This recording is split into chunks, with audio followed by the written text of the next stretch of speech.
ನಮಸ್ಕಾರ. ಹಾಗೆ ನಿಮ್ಮ ಯೂಟ್ಯೂಬ್ ಚಾನಲ್ಗೆ ಸ್ವಾಗತ. ಇವತ್ತಿನ ವಿಡಿಯೋದಲ್ಲಿ ಬಂದ್ಬಿಟ್ಟು ನಾವು ಬೆಂಗಳೂರು ಯೂನಿವರ್ಸಿಟಿದು ಲಾಸ್ಟ್ ಡೇಟ್ ಯಾವಾಗ ಅಪ್ಲಿಕೇಶನ್ ಹಾಕೋದಕ್ಕೆ ಡೇಟನ್ನು ಎಕ್ಸ್ಟೆಂಡ್ ಮಾಡಿದ್ದಾರೆ, ಇದರ ಬಗ್ಗೆ ಈ ವಿಡಿಯೋದಲ್ಲಿ ತಿಳ್ಕೊಳ್ಳೋಣ. ಅದಕ್ಕೂ ಮುಂಚೆ ಯಾರಿನ್ನೂ ಚಾನಲ್ಗೆ ಸಬ್ಸ್ಕ್ರೈಬ್ ಮಾಡ್ಕೊಂಡಿಲ್ಲ ದಯವಿಟ್ಟು ಸಬ್ಸ್ಕ್ರೈಬನ್ನು ಮಾಡ್ಕೊಳ್ಳಿ.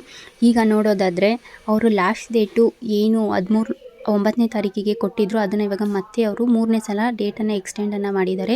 ಅದು ಬಂದು 13ನೇ ತಾರೀಕುವರೆಗೂ ಅವರು ಇದೇ ತಿಂಗಳ 13ನೇ ತಾರೀಕು ಲಾಸ್ಟ್ ಡೇಟ್ ಅಪ್ಲಿಕೇಶನ್ ಹಾಕೋದಕ್ಕೆ ಎಕ್ಸ್ಟೆಂಡ್ ಮಾಡಿ ಕೊಟ್ಟಿದ್ದಾರೆ. ವಿತೌಟ್ ಫೈನು, ಯಾವುದೇ ಒಂದು ಫೈನ್ ಇರೋದಿಲ್ಲ 13ನೇ ತಾರೀಕುವರೆಗೂ.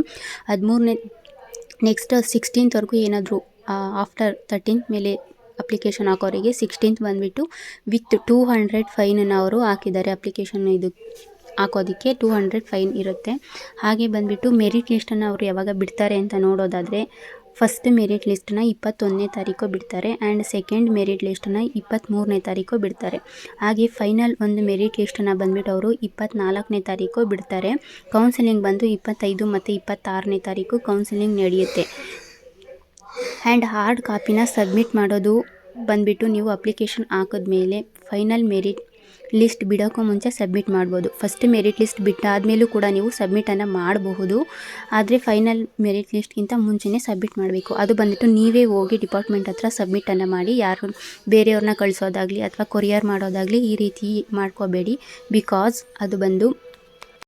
ಅಲ್ಲಿ ನೀವು ಆ ಡಿಪಾರ್ಟ್ಮೆಂಟಲ್ಲಿ ಹೋಗಿ ಸಬ್ಮಿಟ್ ಮಾಡಬೇಕಾದ್ರೆ 2 ಸೆಟ್ನ ತೊಗೊಂಡೋಗಿ ಒಂದು ಸೆಟ್ಟನ್ನು ಅವರಿಗೆ ಸಬ್ಮಿಟ್ ಮಾಡಿ, ಮತ್ತು ಸಬ್ಮಿಟ್ ಮಾಡಿದಾಗ ನೀವು ಅಪ್ಲಿಕೇಶನ್ ಹಾಕಿದಾಗ ನಿಮ್ಮ ಮೇಲ್ಗೆ ಒಂದು ID ಬಂದಿರುತ್ತೆ. ಆ ID ಮತ್ತು ಪಾಸ್ವರ್ಡು ಮತ್ತು ನಿಮ್ಮ ನೇಮನ್ನು ಬರೆದು ಸಿಗ್ನೇಚರನ್ನು ಅವರು ಹಾಕಿಸ್ಕೊತಾರೆ ಆಫೀಸಲ್ಲಿ. ಹಾಗೆ ಇನ್ನೂ ಒಂದು ಸೆಟ್ ನೀವು ಅಲ್ಲಿ ಸಬ್ಮಿಟ್ ಮಾಡ್ತೀರಾ, ಇನ್ನೂ ಒಂದು ಸೆಟ್ಗೆ ಅವರು ಸೀಲನ್ನು ಹಾಕಿ ನಿಮಗೆ ಕೊಡ್ತಾರೆ. ಹಾಕಿ ನೀವು ಸಬ್ಮಿಟ್ ಮಾಡಿದ್ದೀರಾ ಅಂತ ಅಂದ್ಬಿಟ್ಟು ಕೊಡ್ತಾರೆ.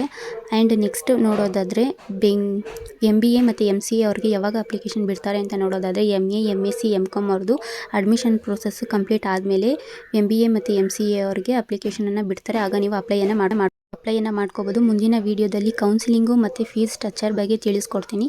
ಸೊ ಯಾರಿನ ಚಾನಲ್ಗೆ ಸಬ್ಸ್ಕ್ರೈಬನ್ನು ಮಾಡ್ಕೊಳ್ಳಿ. ಏನಾದರೂ ಡೌಟ್ ಇದ್ದರೆ ಕಮೆಂಟ್ ಬಾಕ್ಸಲ್ಲಿ ಕಮೆಂಟನ್ನು ಮಾಡಿ. Thank you.